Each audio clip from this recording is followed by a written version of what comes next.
Good morning. Okay. Did you know that poor oral hygiene can lead to serious systemic diseases?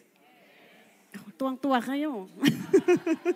And the sad truth is, more than 70% of Filipinos have experienced and suffered toothache, gum disease, and bad breath. Tama? Sino po ba dito ang hindi pa naka-experience ng toothache, gum disease, or gingivitis, or bad breath? Meron po ba? Really? That's 100%. That's more than 70%. So, it's serious, but it's often neglected.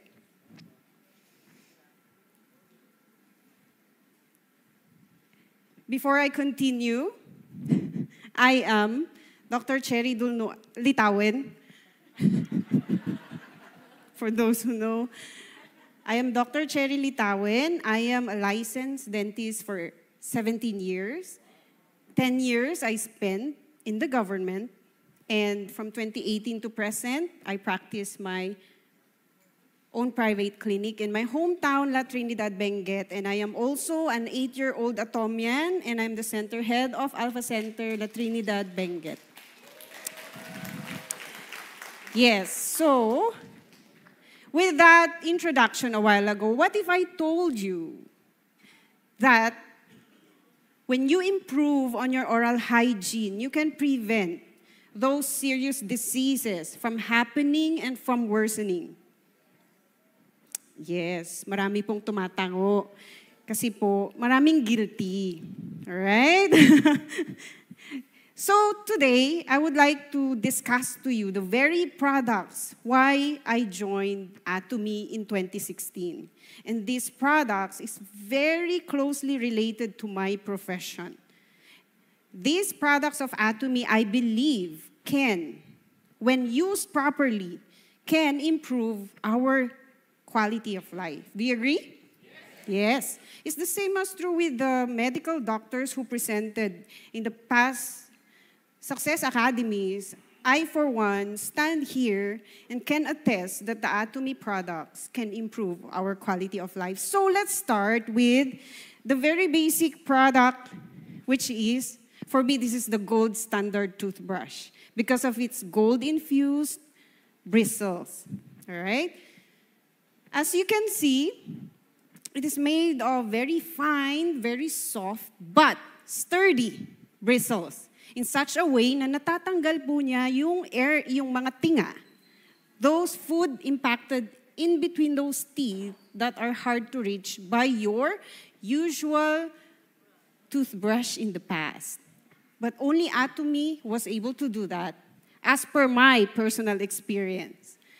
And this gold powder, 99.9%, that is infused in the bristles of this toothbrush, is not something that protects your teeth from bacteria. It actually protects itself. It protects the bristle, making it antibacterial. All right? So don't confuse.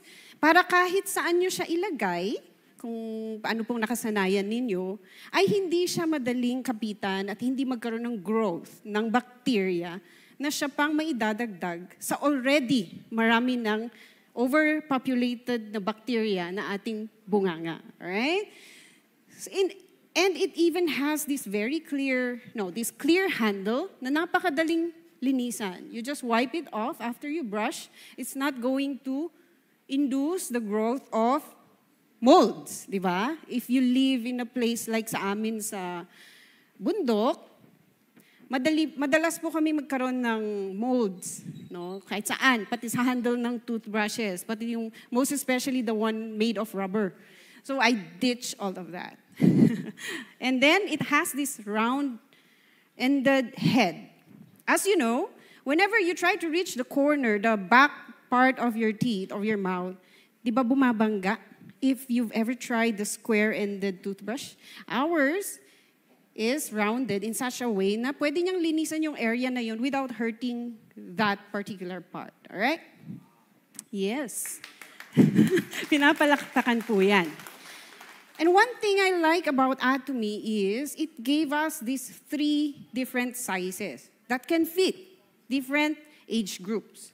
Of course, we have the one for adults, and most of us, I believe, is using this one, right? It comes in 4 colors, buy 2, that's 8 pieces of toothbrush in a box. All of them comes in 8 pieces in a box. You can change your toothbrush even every after a month. And hindi mo pa ubos yung isang box. It's only how much. And this toothbrush, you can even share to your family and friends. Napakaganda po ng toothbrush na to. And for this, wala namang strict na but it's just a suggestion. 13 years old and above, you can use the adult toothbrush. For those mga 7 to 12, hindi na sila masyadong bata, pero hindi pa rin sila adult. They can use the compact and the one for the kids. You know, I love that one. Because why? As a dentist, in order to change yung statistic na na-mention ko kanina, in fact, already 100% experiencing dental problems, we start with the young ones. Kahit nga nasa sinapupunan pa sila. So anyway, young ones really need a lot of motivation, di ba? Kaya may mga toothbrush na made of cartoon characters, the toothpaste made of fruity flavors, those kind of things. Our Atomy company come up with a actually very good toothbrush. Ang ganda ng design niya. So most of the kids in my clinic love this toothbrush. It fits their hands so well. And nakakatuwa po bilang isang dentista na marinig yung nanay na sasabihin, Doktora, yung anak ko nagbabrush na po. Yes, because we are not just trying to deal with the problem, with the disease, but we are trying to build the habit. Para hanggang paglaki nila, dala-dala nila yung magandang habit na yan, kahit man lang sa pagtutoothbrush, alright? Of course, with that wonderful toothbrush, it should come with another pair, which is yung toothpaste. And dapat napakaganda rin ito. Sabi nga kanina, absolute quality and absolute price. Our Atomy Propolis toothpaste is a winner. This is like your nature shield, right? If the toothbrush is the golden standard, for me, this is the nature shield. Why? Propolis, its main ingredient, has so many protective features. Ang dami po niyang antis. Antibacterial, antifungal, antiviral, antiparasitic, anti-inflammatory, so many kalaban ng ating bunganga. That is how powerful our propolis is. And I wouldn't, what do you call this? Hindi ako magtataka kung bakit during the COVID time, merong nagsabing they use this to combat the COVID. Although it's not recommended because it has other ingredients that are not for that purpose. But it does have that function.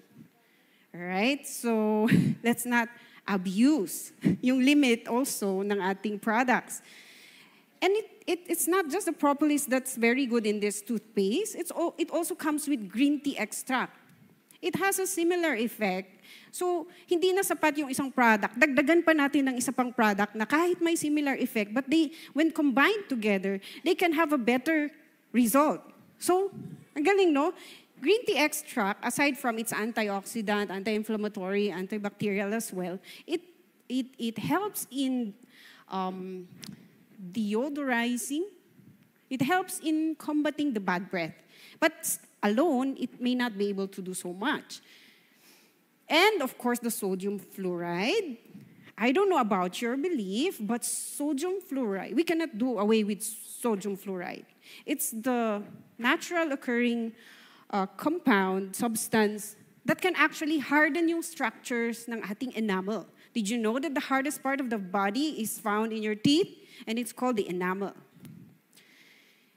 But there is one weakness of enamel that is acid. So, with the sodium fluoride, nare-repair siya for a certain period, okay? And then, another thing that I like about our toothpaste is the presence of xylitol. Xylitol is a sugar. What? Sugar? Nasa toothpaste? Yes po. What is so wonderful about xylitol is, Whenever the bacteria eat on the xylitol, it does not produce acid, just like the other sugars. Oh, right? That is the role of xylitol. Pwede na po tayo umuwi at bumili na toothpaste and share the love. All right. So, hindi po ito preparation for the kids and for the adults, unlike the toothbrush, no? But we have yung mga mas economical ang ating 200 gram that comes in 5 packs. Mas matipid po siya. It's pampamilya. Hindi lang pampamilya, pang sports pa. And then we have yung smaller sizes. Kaya mas mahal siya, of course, we have to consider yung packaging, right? One of these size is equivalent to 4 of that small sizes. But it's okay, it's very handy and you can bring it anywhere you go. It's for the family and for the singles. Oh, pwede yan. Okay. And, of course, for the people who love to travel or who love to sleep, or your work requires you to sleep in many places, ito po ang bagay na bagay sa inyo. And then you bring it to your office, you bring it to your workplace, you bring it anywhere. You bring it to your school. Ito actually, product na to ang isa sa pinaka-saleable sa pinakaunang pasok ko po sa Atomy. Kasi natutuwa sila, it's almost like their first time to see a set of toothpaste and a toothbrush. And also comes with a floss.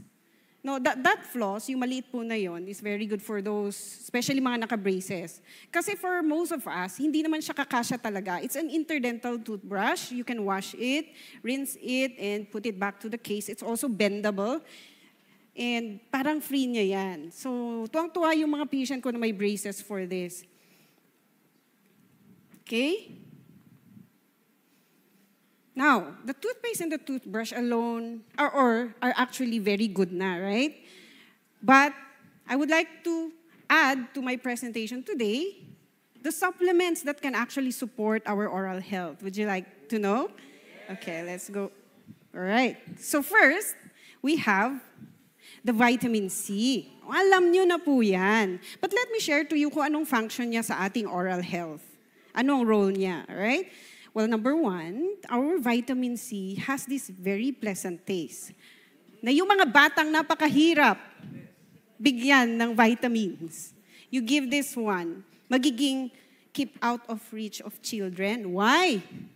Baka akala nila orange juice, so they tend to take it again and again. So just give them once a day, that's enough. And it also has an added color food in there. 5 sa yellow food, tsaka 2 sa red food. For those nutritionists, alam niyo po kung ano yun. But it's an add-on to this vitamin C na very essential and helpful, hindi lang para sa oral health, kundi sa buong katawan. Ang vitamin C po, tinutulungan niyang mag-synthesize ng yung ating katawan ng collagen. And collagen is needed for the tissues like the gums, the bones, you know, those connective tissues, yung mga related sa medical, But in our mouth, in simple term, very helpful siya sa ating gums. Who among you experience bleeding gums? Lagi-lagi na lang namamaga, mamaya nagsisingaw, those kind of things. Or, feeling nyo humahaba yung ngipin nyo. Yun pala, umiiksi yung gums nyo. Okay? You have gingivitis, and the worst case is periodontitis. It involves not just the gums, but including the bones as well. This vitamins is very good for healing, for repair, and for prevention of such diseases. Yung mga nagpapabunot sa clinic, napansin ko po, napakabilis mag-heal ng gums nila if I incorporate the vitamin C to their post-operative instruction. So we add that up. Pati yung mga after cleaning, mas mabilis yung healing ng kanilang gums. It's very evident. Okay? And of course naman, no doubt about the quality of our vitamin C. So just do with this. And then of course, nung nabanggit ko kanina na parang humahaba ang inyong mga ngipin, yun pala, nagkakaroon na po kayo ng bone loss. And pag nagkaroon ng bone loss, your gum follows. Kasi wala na siyang support. Underneath or kung saan naka-embed yung mga ngipin natin, is not just gums, but there's a stronger structure, which is your bone, na kapag your body start to experience some bone loss, evident din siya sa inyong gums. So, you need calcium for that. And you don't want na mangyari yon bago po kayong mag-take ng calcium. We advise that you take this as soon as possible or starting now if you didn't start yet, or please start it with the young kids, with your children. Yung hindi pa nagkakaroon ng bone loss, to prevent it from happening in the short future. Okay? So it enhances the bone of not just our gum and teeth, but our bone in general. And then, ang role din nitong calcium na to is tumutulong na neutralize ng acid kasi, we eat, and then like I mentioned a while ago, the bacteria feed on the food debris that we did not clean, the sugar, and they produce more acid, kaya nagkakaroon na ng tooth decay. Nawawala na yung tigas ng enamel, nagkakaroon na ng cavity. So, this calcium will help also in acid neutralization and remineralization. Kapag nanghihina yung ating enamel, with the calcium phosphate, nagkakaroon ng nagre-remineralize siya, tumitigas siya ulit. Okay? And then, it is paired with the vitamin D for faster absorption, better absorption, and the magnesium to help the vitamin D become more active. Okay? That's the role of this. Yeah, and of course, the smaller tablet is also good para sa mga bata na mahirap mong bigyan ng vitamins. And then, third supplement is the probiotics. Who among you here, kahit nagpapalinis kayo sa dentista, nagbabrush naman kayo lagi, sinusunod yung lahat ng instruction ng dentist. Yet, a close friend or partner of yours is complaining na may bad breath pa rin kayo. Have you ever experienced that? Yes. Because when all is clear in your mouth, of course, ang number one cause talaga ng bad breath, look into the mouth first. When everything is clear and clean, walang sirang ngipin, walang dumi, and then may persistent na bad breath, it could be coming from your sinuses or from your gut. The good thing with the probiotics of Atomy is it has this many good bacteria that works on our gut, and with that, pag na-deal na niya yung ating gut and brings it to a better health, better condition, usually naman nawawala yung bad breath. Okay? So before you say na meron kayong problema sa tiyan o yung bad breath nyo nagagaling sa tiyan or sa sinus, you clear first yung ating mouth. Okay? So these probiotics also have a pleasant taste. We have a member, a partner, ito ang napakabilis niyang i-dispose kasi she's a pharmacist. And she knows so well how good this product is. So even if they have yung supply nila na probiotics, ito ang dinidil niya, more than that brand. Okay? So because she already know how it works and how good it is. That's how we share love, right? We love whoever we love and then we give them the best product. Hindi yung cheap, alright? So from our gut health na ma-improve to our oral health, it usually manifests in a way na nawawala yung bad breath. Okay?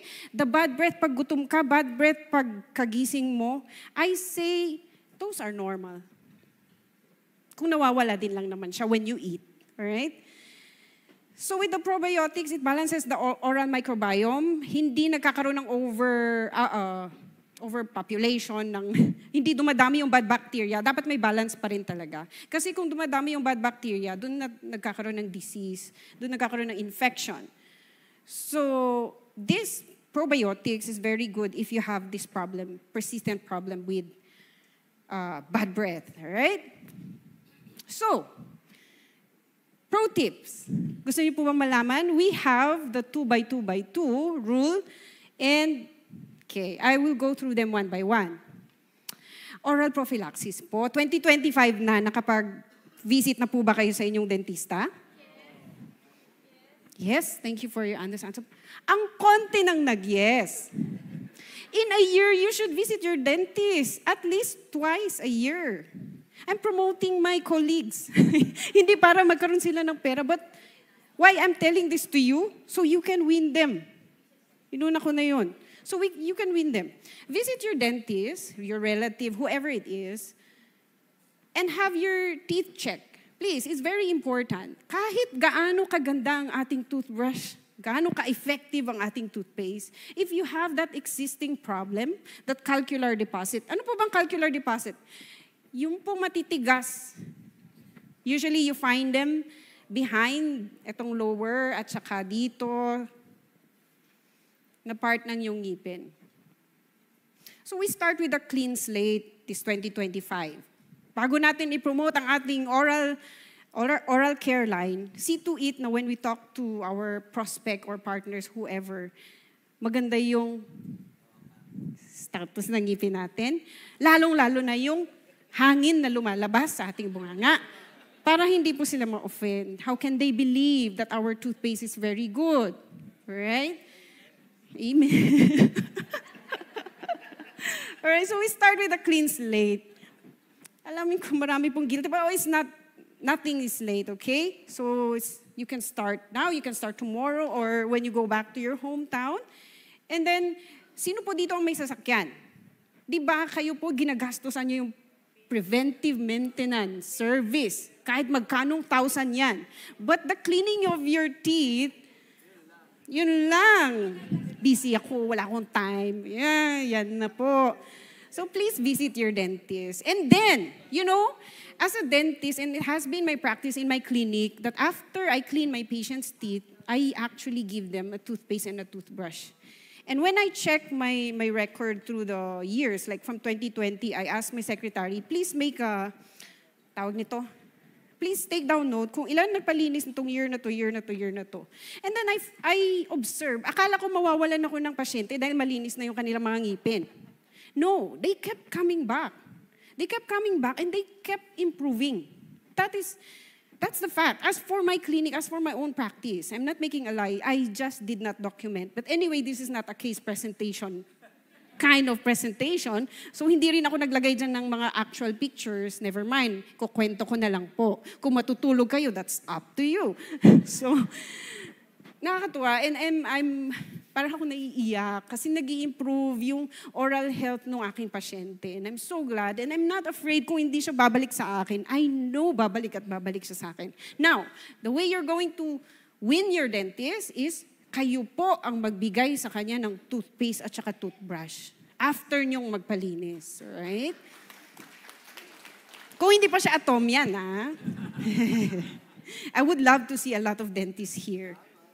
I just don't know. Do we have another dentist in the house? Well, Doktora!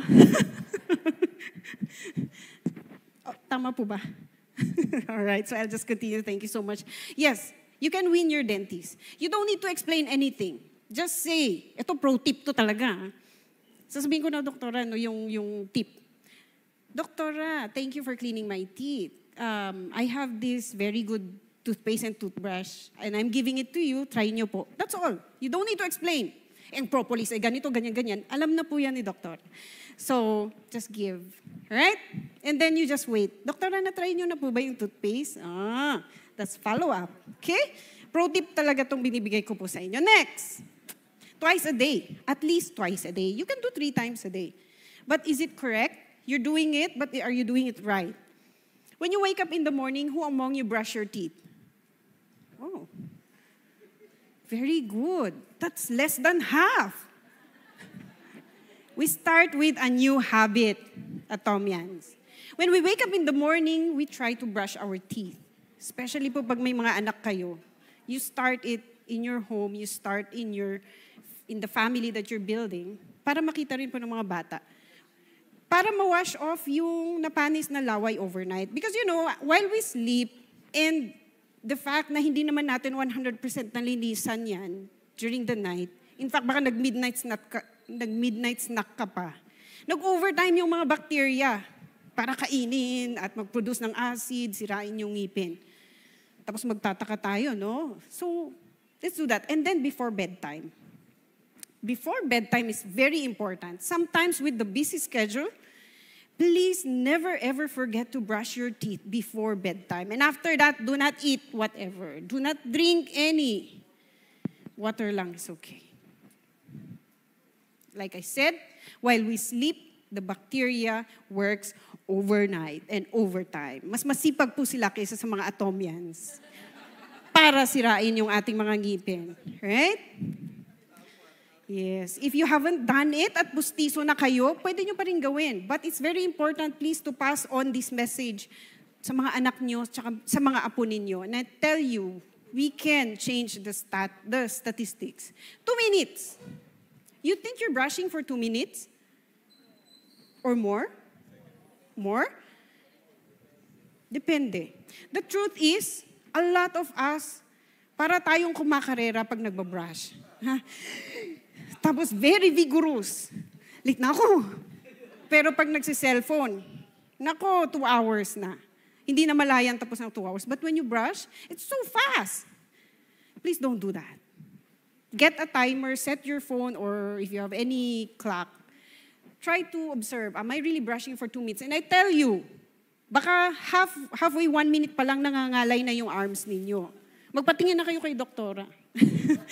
But yeah, please, ako rin, I check it myself. Sabi ko, naku, I'm brushing less than 2 minutes. Kasi I thought 2 minutes is just very short. But it is very important. Why? Within 2 minutes at least, nakukover nyo lahat ng surfaces. And did you know na meron pa dito? Dito sa loob, pag naglilinis po kami, marami po dito. Pag madalas, malinis naman sa harap, madalas. Pero sa loob, pag tinaas mo yung dila, nandun, naipon yung mga tartar build up. Ang dami na through the years. So, magpalinis po kayo kay doktora. Ayan. And then, use small circular motion. Huwag niyo pong lalagarihin ito. Do not do a horizontal here. Over time, lalo yung mahilig at naniniwala pa rin sa matigas na toothbrush, nagkakaroon po dito ng caving in, nagkakaroon ng butas, then nagkakaroon ng sensitivity. Ala, bakit kaya? Through the years, kung gano'n ang practice po ninyo, masisira po yan. And your gums mag-shorten, may expose yung roots. Yun na naman si sensitivity, pangingilo. Oh, by the way, our toothpaste sa green tea extract, meron siyang component din na nakakatulong sa sensitivity. But it's not so strong. It's okay. Anyway, it's there. And what else?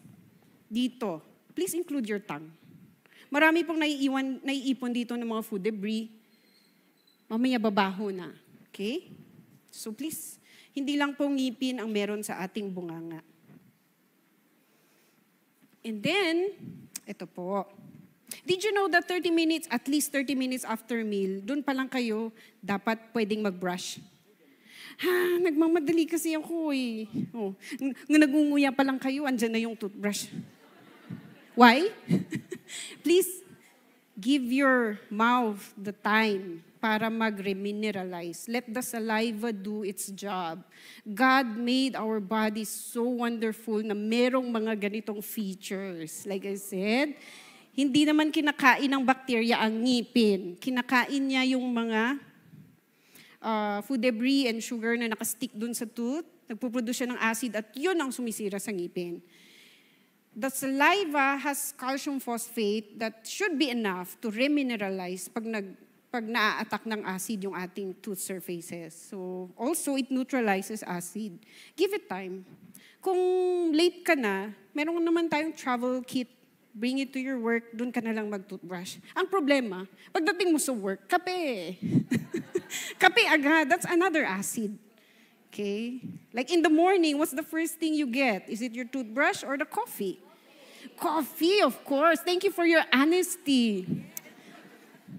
Very good, Atomians. So, another important pro tip na gusto ko pong ibigay. Wala pong mga bata dito. But usually, our toothbrushing habit, we most likely got it from our parents. Kung nakikita natin ganyan mag-brush, malamang ganun din tayo mag-brush. At ganun din tayo nakikita ng mga anak nating mag-brush. Are we showing them that we are enjoying what we are doing? No. So, unconsciously, na-adapt nila yan. At paglaki nila, ganun din. So, we need to change. something in our practice. We have to show them how enjoyable it is to brush your teeth. Ano po? Wala po akong makitang, can somebody upload?